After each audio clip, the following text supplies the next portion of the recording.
Something has changed in organic search that a lot of SaaS marketing teams haven't really caught on to yet. Your rankings look fine, perhaps a small traffic loss, but overall the graph looks okay. But organic traffic is quietly bringing less leads, and here's why. Over the last few years, Google has been making structural changes to the search results page. AI overviews now appear on almost half of Google queries. Yes, almost half. So they answer the user's question directly on the page, and therefore there isn't this requirement to visit the website. So this doesn't mean that your ranking position changed or you lost the traffic for any real reason traditionally. It just means the zero click happened. The user was served the answer without needing to visit your website. This is not a content quality problem, but an infrastructure one. And zero click search in a way feels like a punishment to websites that create content. But the part that most teams haven't realized is it doesn't hit each page equally, and some pages are more affected than others. Some of your pages are losing clicks really fast, other pages are much less affected, and you don't really know why. But that's what we're here to unpack, because the difference between them two categories is the whole game. So the good news is that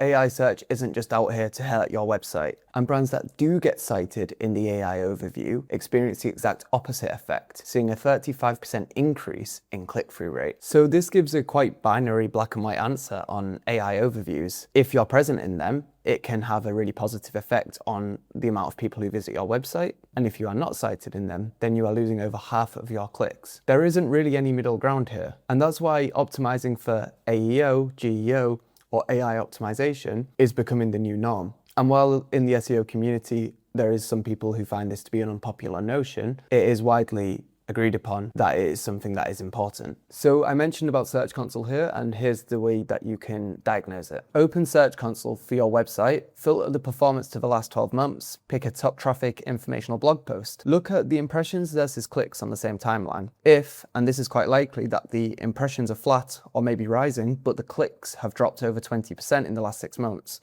that is likely an AI overview absorbing your traffic. It doesn't mean that your ranking has moved, it just means that your click rate has collapsed. On top of this, you can layer on Microsoft Clarity, look at the session recordings on that page, look at how the visitors who click through, how are they behaving?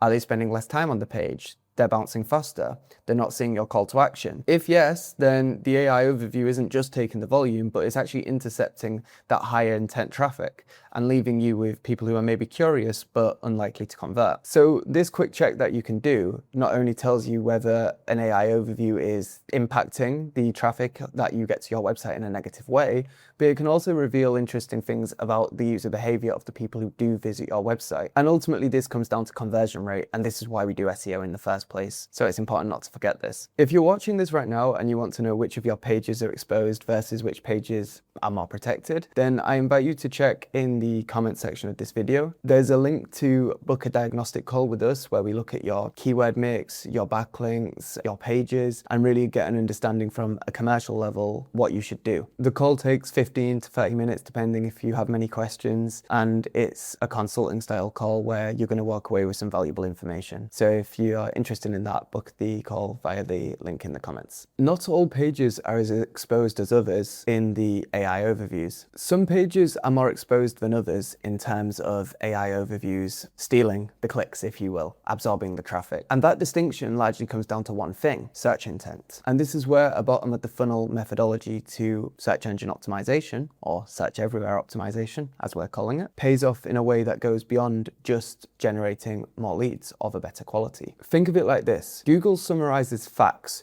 Google summarizes information. It does not summarize buying decisions. Informational queries are a fact, a definition, a list of steps that you need to take. They're information that is summarizable and easily repeatable and shareable. Therefore, it's very easy for Google to directly summarize the content of your website into an AI overview. And even if you do get cited, that doesn't really likely mean the user's going to visit the website after they found their answer. The AI overview sits at the top of the page. It's the first thing the user will see, and it'll typically mention 3 to 5 brands, sometimes more, sometimes less. Depending on the query type, it'll either mention the brands directly or it'll use them as sources. So the citation set is at the top of the SERPs, and the companies that are in it are capturing the attention of the user. But what makes this manageable is the way you get cited in AI search is not fundamentally massively different to more traditional SEO. It's the same editorial authority work, just with a bit more intention and a bit more of a strategy behind it. If you see any big drops just in the last 28 days or in the last 3 months when you do comparison searches in Google Search Console, then what it likely will show is that a new Google AI overview has just sort of landed on this particular SERP. Tools like SE Ranking, SEMrush, Ahrefs, they all can also track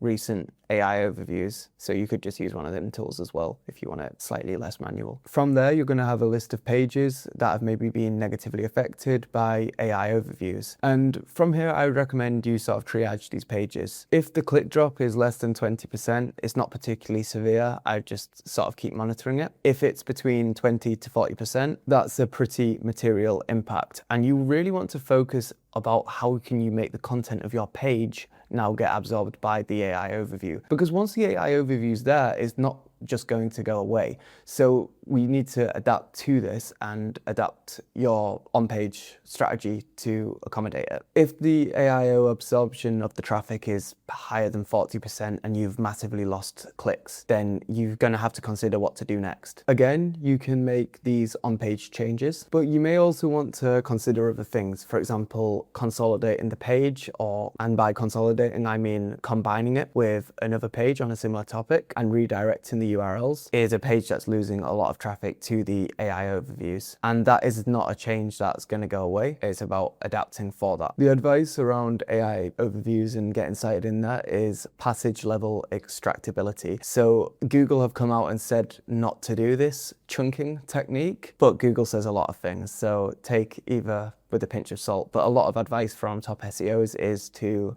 chunk your text and to write passages that directly answer specific queries that AI models are likely to extract. If you structure your content as well as for humans, but for machines as question, answer, evidence, that sort of format is much more retrievable. So optimizing for retrievability is a really big part of LLM SEO. Also, a lot of this is going to come down to link building. Many SaaS teams are going to resist this idea, but look at your link building output over the last 6 months and look to note how many of these backlinks that you've built are going to informational pages like blogs versus your commercial landing pages. For most of the SaaS sites that I audit, typically 60 to 80% of the links are going to blogs. But these blog pages that are just full of information are only becoming weaker and weaker, and therefore it doesn't make sense to pass more link equity to these pages. You want to pass the link equity to the strongest, most important pages of your website. So the first one you can do in Search Console, maybe 30 days after you've made the changes, keep tracking it month on month. So the reason why you've decided to work on these pages in the first place is because the number of clicks was going down. So now what you need to be checking is if that number of clicks is recovering. And if it is, that's a sign that you're being cited in the AI overviews and therefore people are actually still coming to your website. But this isn't the main thing I would worry about. Ultimately, this is still optimizing for traffic and not as important. The second, I'd just recommend doing a manual AI overview check. So go into an incognito tab and type in the specific query that's important to your business. Have a look, is the AI overview citing your page? Is it talking about you as a company directly? Are you mentioned in the source? Try and see if you're in there. If you're not, take a note of which competitors are. Also, if you're cited, just take a quick screenshot. This is a nice win. It's not the biggest thing in the world, but it's still something cool. So take a screenshot and make sure you can share it with your team. AI overviews and major LLMs like ChatGPT and Claude, they largely are citing the same sources. Not always, but definitely there's a big overlap. So then once you've gone through AI overview, just have a little look in ChatGPT, Claude. Also maybe ask if some of your team can do it, or use a prompt tracking solution. Then also get a look to see if you're appearing in the answer. If you're not, again, track the names of the companies that are. Also take screenshots of them. You can analyze the SERPs. You can even put them screenshots into ChatGPT and ask it to say like, oh, why are these companies ranking in here? And the fourth and final thing I'd recommend using Microsoft Clarity on your website to see the new users that month who've gone to the pages that you're targeting. Are the visitors that are clicking through behaving differently? What's their bounce rate, scroll depth? Are they more likely to convert? AI overviews can filter out low intent visitors. They can also filter out high intent visitors. So it's important to actually be tracking this to get real understanding of what it's doing to you. These are just a few checks, but they're very quick checks that you can easily do each month. And it's probably the difference between doing we refreshed our pages, content update, versus we're actively working towards optimizing for AI overviews, AI search, LLM search. So to summarize, Google has changed the infrastructure of search. Informational content is losing clicks regardless of the ranking positions that it previously held. Commercial pages are often protected and lose less traffic than others. But more importantly, the brands that are cited in the AI citations, the brands that are cited in AI overviews, in AI search, in ChatGPT, they're capturing a lot of the attention that previously only went to the top spots in the Google search. The companies that understand this now, while it's very new, well, they're going to see compounding results. But the ones that are still optimizing by the old SEO playbook, looking just for cheap traffic and to increase their domain rating, well, they're going to see their clicks quietly disappear over and over again as AI search becomes the complete new normal. And the good thing is, probably, depending how savvy they are, most of your competitors probably still haven't connected most of the dots of this. And if that feels like you, as one of them teams that maybe hasn't really connected the dots of AI search and how it's all working yet, remember the diagnostic that we can offer. The link's in the description. You can book a call with us. It's just 15 minutes and you get a really clear picture of your link profile, your keyword mix, who your buyer personas are, who you're targeting, who you should be targeting, things that often get overlooked. Ultimately, this tells you where your authority needs to go, what you need to further optimize for, what you should do more of, what you should do less of. There's no commitment to work with us after, but hopefully the diagnostic can be useful. Thanks for taking the time. It was Matt here. I appreciate you and see you in the next one.